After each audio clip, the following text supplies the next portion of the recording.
নমস্কার।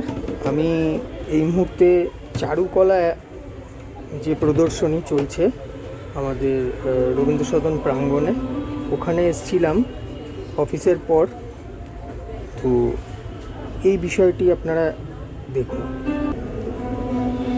এখানে দেখুন একজন শিল্পী, এখানে দেখতে পাচ্ছেন এই ছবিটা দেখুন, এই ছবিটা দেখুন,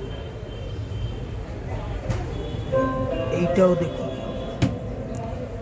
এই ছবিগুলো মূলত উনি করেছেন একটি নিউজ পেপারের উপর।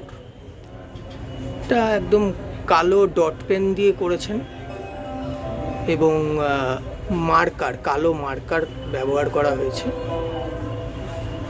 ছবিগুলোর মধ্যে। আপনারা দেখতেই পাচ্ছেন এই যে ছবিগুলো উনি করেছেন, এতে দেখুন দুটো মুখ উনি ব্যবহার করেছেন। অর্থাৎ আমরা মানুষের মধ্যে দুরকম যে সত্তা কাজ করে, একটা অন্তরের সত্তা, একটা বাহিরের সত্তা, সেইটাই শিল্পী আমাদের বোঝাতে চেয়েছেন ওনার পেন, পেন্সিল, তুলি, রং ইত্যাদি দিয়ে। এইখানেও দেখুন এই গোটা একটা মুখ, এই যে গোটা একটা মুখ, এই মুখের মধ্যে দুটো মুখ,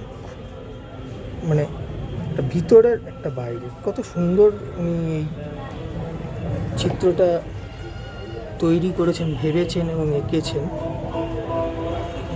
অসাধারণ। উনি ব্যান্ডেলের বাসিন্দা,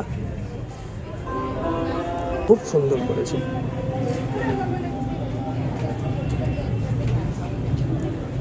উনি একটা চিত্র তৈরি করছেন যাতে ওটা এই এক্সিবিশনের যে কমিটি তাকে দিয়ে দিতে হবে।